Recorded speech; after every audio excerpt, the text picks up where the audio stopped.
Knights in gleaming armour with their horses displaying their heraldic banners, surrounded by the echoes of cheering crowds, ready to embark on a quest for honour and glory. From jousting to the clash of swords in the melee, and displays of world-class skill that defined an era. Let's discuss medieval tournaments, where legends were born. Tournaments originated in northern France and came to England in the 12th century. The tournaments started off as free-for-all melees and through the years improved to well-organised events and spectacles.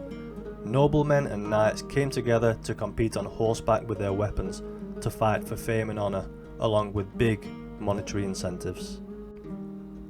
According to chronicler Roger of Howden Minster in the 12th century, these tournaments were good training for war. He said a youth must have seen his blood flow, felt his teeth crack under his adversary's blows, and been thrown to the ground 20 times.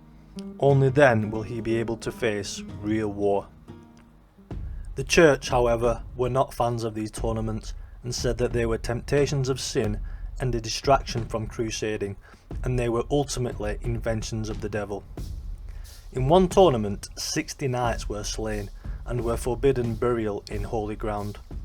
To avoid rioting in England, Henry II banned these tournaments, and Richard the Lionheart, Henry's son, did allow them, but only under very strict conditions. When tournaments started in northern France, it is said that they were more like battles than tournaments. Two small armies of knights would charge at each other and fight in an open area. Initially, it was a case of everything goes with no rules. You could be ambushed alone by 5 knights and could be dragged from your horse by the opposing foot soldiers. In 1292, the Statute of Arms of Edward I says that blunting knives and swords should be used in tournaments, which suggests that this generally wasn't happening before that date. As tournaments improved, they did start to blunt the weapons, or had specially made lances for the likes of jousting. Jousting was a part of the tournaments throughout its existence, but at this point it wasn't the main feature. There is evidence that suggests during the tournament, squires were present to offer their masters up to 3 replacement lances. The melee would move to the ground, and if a team wasn't defeated, it would end when both sides were exhausted or the light faded. Knights that were beaten had to forfeit their valuable horse, armour and a ransom to whoever they had been captured by. So as you can imagine, tournaments for the best knights could be extremely profitable, and knights from all around Europe attended these events. William Marshall was one of those. He's known for being a very skillful knight, and in a 2-month period he made a huge amount of money, capturing over 100 knights. After the tournament, the host would offer huge banquets and entertainment, and prizes were awarded for the best knights. Jousting replaced the melee event as the main attraction over the years, as tournaments became safer for participants and more enjoyable for the spectators. The idea of the joust was a 1v1 style battle, where knights would ride at each other with a lance and try to strike the opponent's left side. As jousting progressed, they added a wooden barrier down the centre of the track. Jousting allowed knights to show off their skills and courage and to win prizes which included expensive jewels, rings or even a kiss from their chosen woman. The ultimate goal was to unseat the opposing rider, which was difficult because of how they were seated on a high-backed saddle. You would gain points by hitting the crest on the helmet, striking the points of the lances and surviving the most number of jousts. If you were to hit the opponent's horse, this would instantly disqualify you. To joust, knights had to have an extremely high amount of physical fitness. They would train using a quintain, which was a shield or a board attached to a pole with a weight on the other side. This would rotate, and the idea was to hit the shield and then continue riding to avoid being hit by the weight that would swing round as you hit the shield. Along with the training, you would also need a very good horse that was well trained, but one that was also capable of carrying the weight of a knight, along with the armour, saddle and weapons, and in the later years, its own armour. The earlier events were held in arenas called lists, which was a roped off enclosure built near the castles. The combat was 3 rounds of encounters with different weapons initially, where knights would exchange blows with battle axes, swords and then daggers, but towards the end of the 14th century, The rounds at times were extended to as many as 12. Knights would have reinforced armour where their left shoulder was, as that is where the lance was hitting the most often.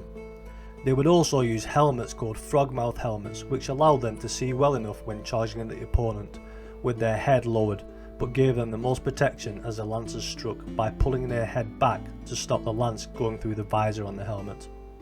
Jousting, as it progressed, became a wealthy man's sport, as all this equipment was very costly and having to replace these constantly would become very expensive. In jousting there were two main types of horses that were used: warm blood chargers, which were bred for agility and stamina, and a destrier in English or destrier in French, which were taller, heavier and bred for power. They were looked after by grooms in tents, and they wore a cloth which showed the heraldic signs of their owners. Riders could use equipment that could control the horses, such as long neck spurs and stirrups, to help with the leverage and the ability to deliver a blow with the lance.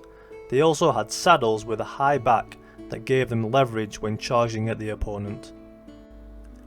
Jousters were the celebrities of the Middle Ages, and in Calais in 1389 there were 3 French knights who beat all challengers over a 30-day period.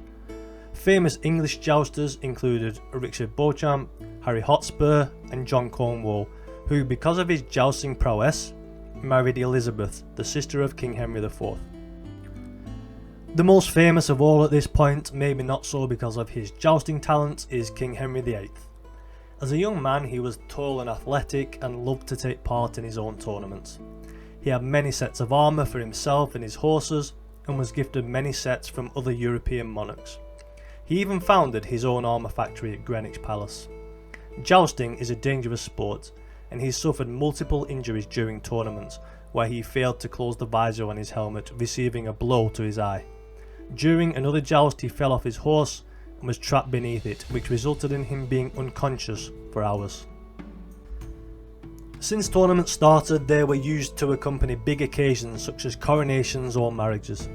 As the years progressed, the tournaments improved a great deal and became themed productions. For example, in the 13th century they had tournaments named round tables, which were Arthurian themed productions. This involved jousting tournaments as well as musical performances, where the main parts were played by the sponsors of the event. In the 14th century, jousting was at the forefront of these events. There were even moments during the 100 Years' War where knights had truces to hold these tournaments and enhance their reputations. Jousting was used to meet with friends, but also to meet new people, and it was associated with high nobility.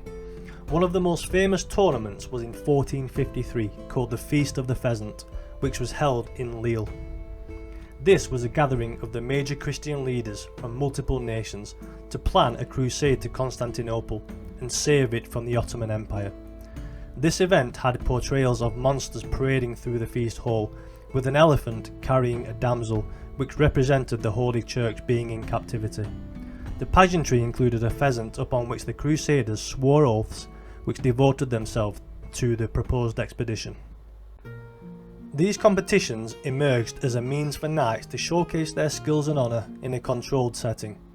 Drawing inspiration from the age-old code of chivalry, tournaments captivated the hearts of its spectators with the intense display of skill and bravery. As the sun sets on this era, the legacy of medieval tournaments lives on, and it is forever etched in the collective memory as a testament to the spirit of knights and the allure of the Middle Ages. If you enjoyed this video, please like and subscribe to the channel for similar content, and I'll see you soon.